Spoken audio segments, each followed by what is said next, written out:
Hello दोस्तों, good evening, Radhe Radhe. आप सभी का स्वागत है आपके अपने यूट्यूब चैनल प्रतिष्ठा हिंदी ज्ञानधारा में। तो आप सभी बताइएगा, आप सभी कैसे हैं। उम्मीद करती हूँ कि आप सभी अच्छे होंगे और मन लगाकर पढ़ाई भी कर रहे होंगे। तो आप सभी को पंक्तियाँ याद तो हो रही है ना। अगर नहीं याद हो रही होंगी तो एक बार कमेंट करके बताइएगा। मैं कुछ और प्रयास करूँगी ताकि उस तरीके से आपको पंक्तियाँ याद हो जाए। तो आइए आज हम शुरू करते हैं संत कवियों की। आज ये पंक्तियों की लास्ट क्लास होने वाली है।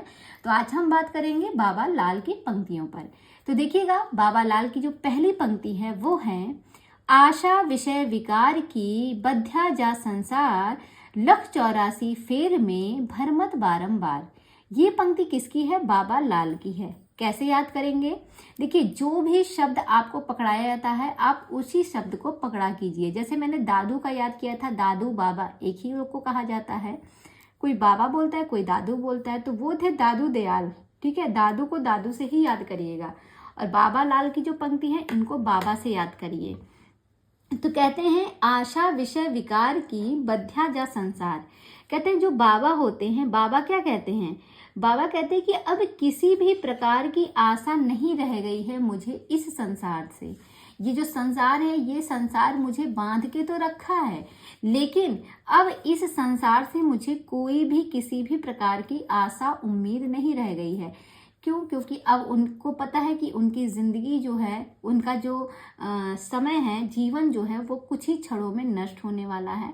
ठीक है, क्योंकि उनकी ऐसी अवस्था आ चुकी है, काफ़ी एज हो चुका है। तो वो कहते हैं कि अब मुझे संसार में कोई बांध के नहीं रख सकता। अब जो है मुझे संसार में कोई बांध के नहीं रख सकता, और ना ही मुझे इस संसार से किसी भी प्रकार की कोई आशा है। कोई ना तो कोई आशा है, ना ही मुझे कोई विकार है इस संसार से। तो ये बात कौन कह रहा है? ये बाबा कह रहे हैं। इस तरीके से पढ़िएगा, समझिएगा, आसानी से ये पंक्ति आपको याद हो जाएगी। अगली पंक्ति है, देहा भीतर श्वास है, श्वासे भीतर जीव, और जीवे भीतर वासना, किस विधि पावे पियो। ये पंक्ति किसकी है? तो ये भी बाबा लाल की पंक्ति है। कैसे ध्यान रखेंगे? कहते हैं कि जो बाबा हैं वो कहते हैं कि हमारे मतलब अब एज हो गई है, तो कहते हैं देह भीतर श्वास है। देह मतलब शरीर, हमारे शरीर के भीतर जो श्वास है, और इस श्वास के भीतर एक जीव है। भाई, अगर श्वास है तभी तो जीव है, तभी तो जान बसी है हमारे अंदर।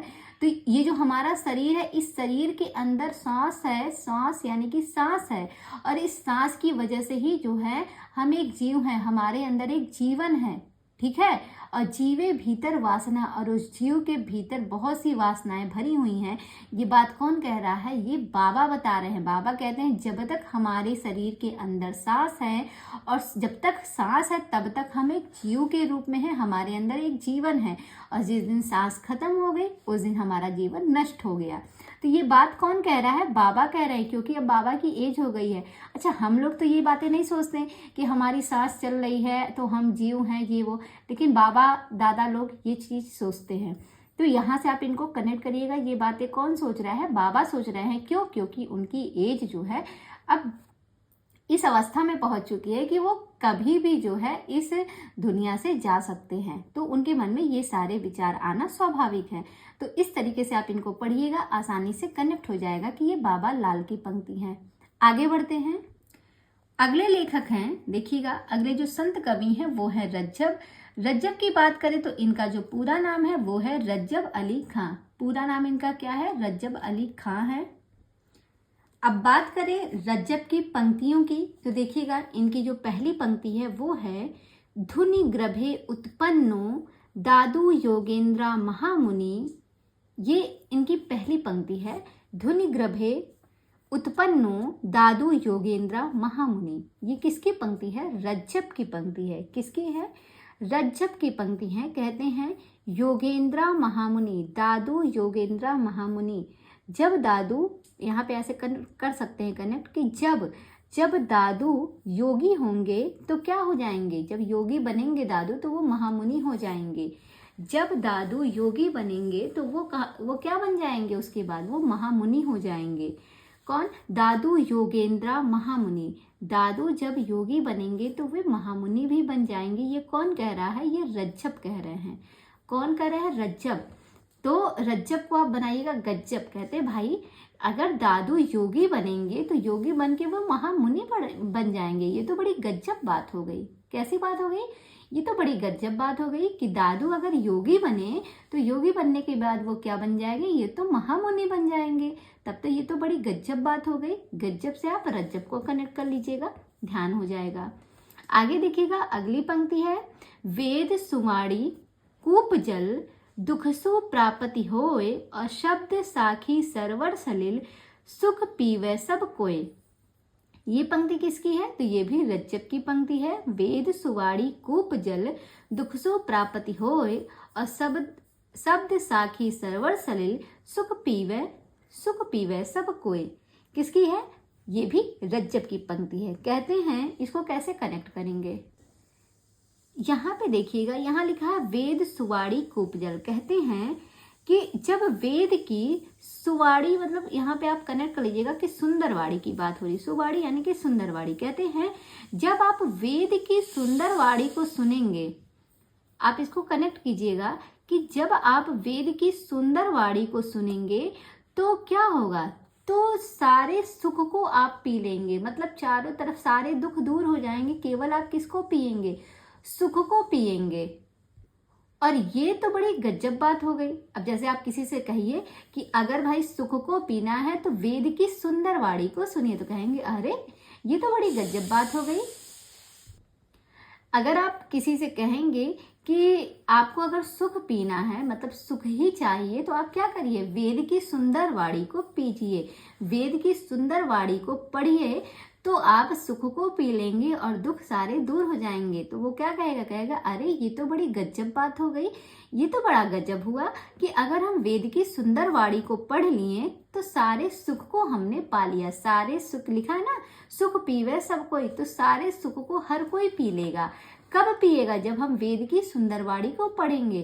तो कहेंगे अरे ये तो बड़ी गजब बात हो गई। गजब से रज्जब को कनेक्ट करिएगा, इस तरीके से पढ़िएगा, कभी गड़बड़ नहीं होगा।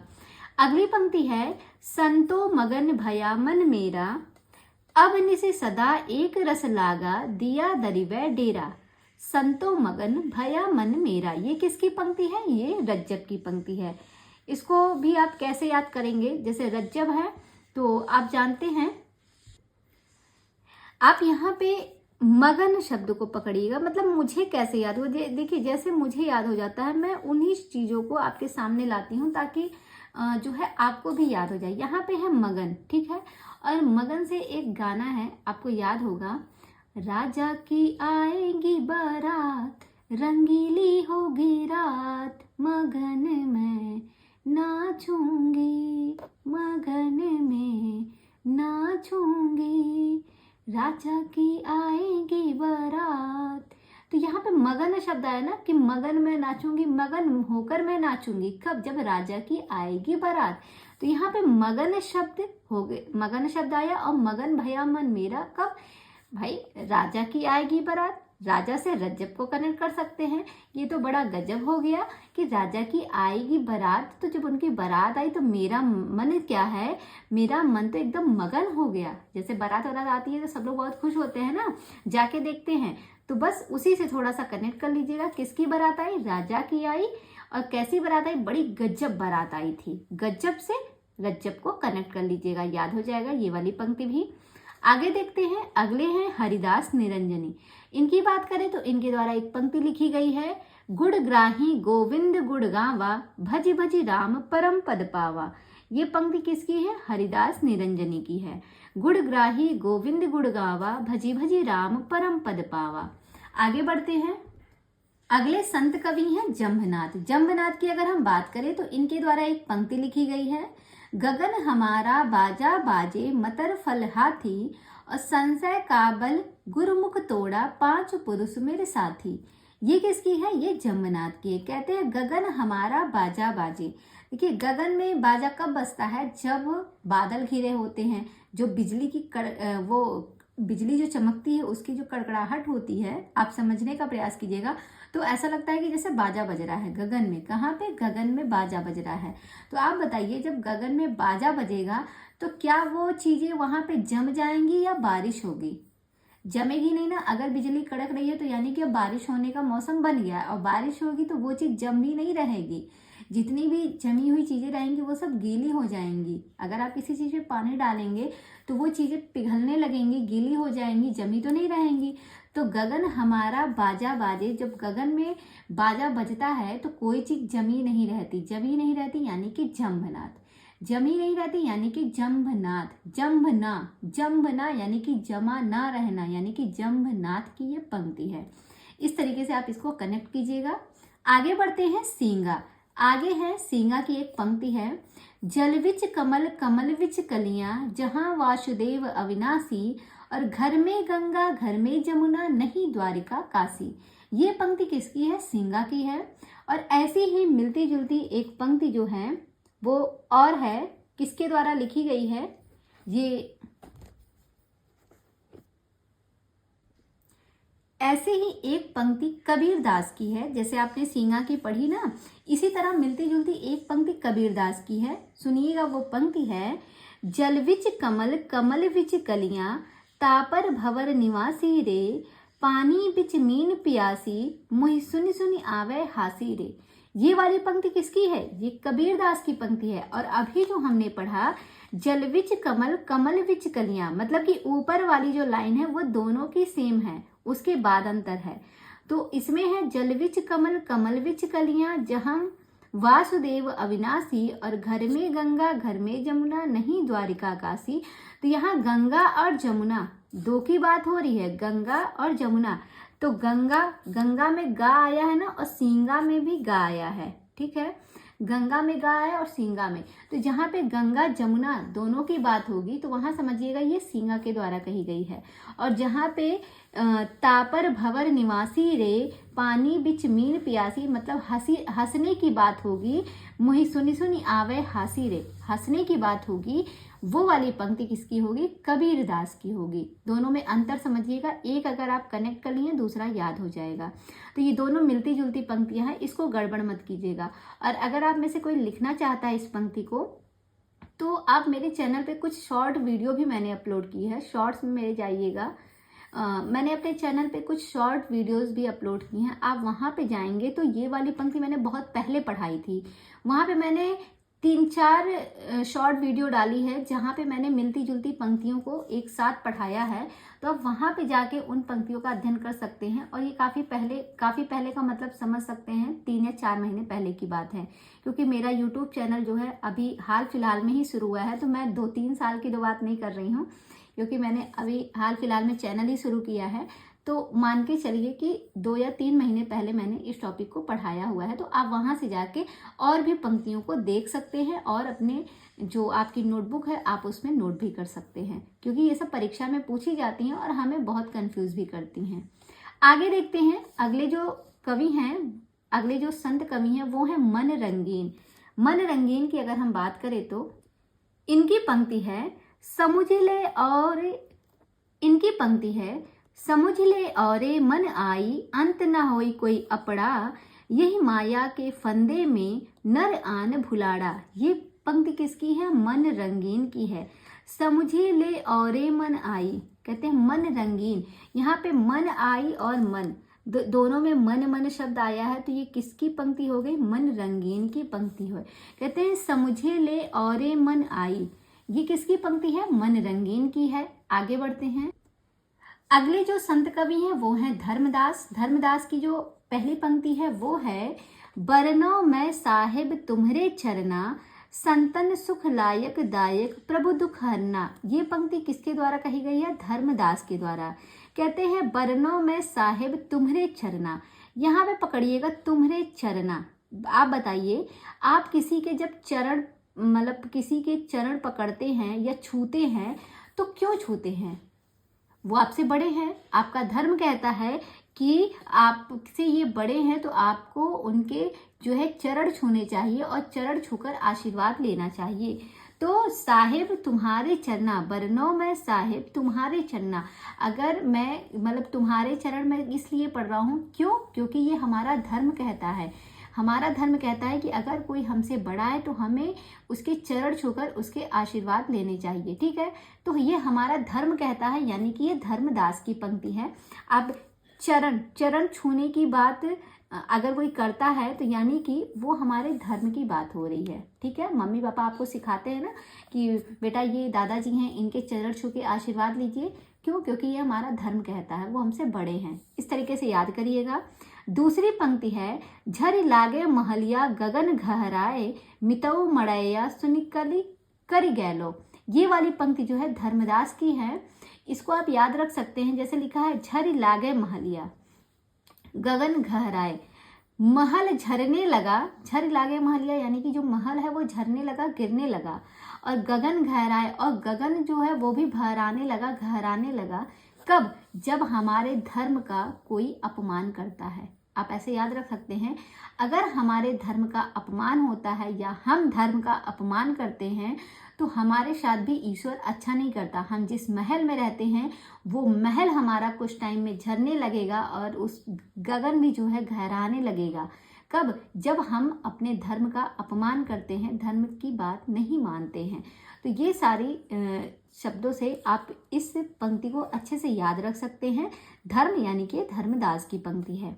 आगे देखिएगा, संत भीषण। संत भीषण की बात करें तो इनकी पंक्ति है, हरिका नाम अमृत जलु निर्मल इहु औखग जग सारा, और गुर प्रसाद कहे जनु भीखनु पावो मोख दुबारा। ये पंक्ति किसकी है? संत भीषण की है। कहते हैं हरिका नाम अमृत जलु निर्मल इहु औखग जग सारा। ये किसकी है? संत भीषण की पंक्ति है, ध्यान रखिएगा। आगे बढ़ते हैं। कहते हैं, इसको आप याद भी रख सकते हैं अगर याद रखना चाहते हैं तो, कि हरि का नाम अमृत जल। अगर हरि जो है, हरि का नाम अमृत हो जाए तो ये बड़ी भीषण बात होगी। कहते हैं अगर हरि का नाम अमृत हो जाए तो ये तो बड़ी भीषण बात हो गई। और ये जो जग है, ये जग पूरा जो है, ये जल जो है ये पूरा संसार पी रहा है। ये जो जल है ये भाई पूरा संसार पी रहा है, तो वो भी निर्मल हो जाए तो ये भी बड़ी भीषण बात होगी। भाई जो जल है ये सारा संसार पी रहा है ना, जल को तो एक लोग नहीं पी रहे हैं, पूरी दुनिया पी रही है, तो ये भी बड़ी भीषण बात हो जाएगी। और हरि का नाम अमृत, और हरि का नाम अगर अमृत रख दिया जाए तो ये भी बड़ी भीषण बात होगी, यानी कि ये संत भीषण की पंक्ति है। इस तरीके से पढ़िएगा तो अच्छे से ये आपके दिमाग में बनी रहेगी। आगे देखिएगा, अगले जो है संत कवि वो हैं अक्षर अनन्य, और ये आपके लास्ट है। अक्षर अनन्य की एक पंक्ति है, परलोक लोक दो सधै जाए, सोई राज योग सिद्धांत आए, निज राज योग ज्ञानी करंत, हठिमूढ़ धर्म साधत अनंत। ये पंक्ति किसकी है? अक्षर अनन्य की है। किसकी है? अक्षर अनन्य की है। कहते हैं परलोक लोक दो सधै जाए, सोई राज योग सिद्धांत आए। इसको आप याद रख सकते हैं कि जिसको अक्षरों का ठीक है, अक्षरों का अनन्य ज्ञान हो जाता है वो राजयोग सिद्धांत को प्राप्त कर लेता है। यहाँ पे है ना राजयोग सिद्धांत, तो आप जानते हैं राजयोग जो है अक्षर अनन्य का ग्रंथ है। अक्षर अनन्य के एक ग्रंथ का नाम है राजयोग, ठीक है। तो आप ऐसे याद रख सकते हैं, अगर किसी को अक्षरों का अनन्य ज्ञान हो जाता है, अक्षरों का अनन्य ज्ञान हो जाता है, वो राजयोग सिद्धांत को प्राप्त कर लेता है। तो और राजयोग से आप याद भी रख सकते हैं, राजयोग अक्षर अनन्य का ग्रंथ है, तो इससे भी आप इनको ध्यान रख सकते हैं कि ये पंक्ति अक्षर अनन्य की है। और एक पॉइंट विविध के रूप में दिया गया है, वो ये है कि संत कवियों ने नारी के कामनी रूप की आलोचना की है। प्रश्न बन सकता है, संत कवियों ने नारी के किस रूप की आलोचना की है? तो कामनी रूप की आलोचना की है। किसने? संत कवियों ने। तो यहाँ पे हमने संपूर्ण संत कवियों की पंक्तियों का जो है विस्तृत अध्ययन कर लिया है, जो कि परीक्षा में बनते भी हैं प्रश्न, और मैंने कोशिश भी यही किया है कि सारी पंक्तियों को अच्छे से कनेक्ट करके याद भी करा दिया जाए। तो अब आप लोग क्या करिए, आप लोग इसको याद करिए अच्छे से, और हाँ, कमेंट करके मुझे ज़रूर बताइएगा कि आपको ये क्लास कैसी लगी। अगर क्लास पसंद भी आई है, अगर क्लास पसंद आई है तो वीडियो को लाइक कीजिएगा। अगर चैनल को सब्सक्राइब नहीं किए हैं तो चैनल को सब्सक्राइब कर लीजिएगा। साथ ही साथ अपने दोस्तों में भी प्लीज़ ज़रूर मेरी वीडियो को शेयर कीजिए ताकि वो लोग भी इस पढ़ाई से अगर उनको कनेक्ट हो जाए, पंक्तियाँ अच्छे से याद हो जाए तो उनका भी फ़ायदा हो सके। तो चलिए मिलते हैं कल शाम 6 बजे। तब तक के लिए बाय बाय, टेक केयर।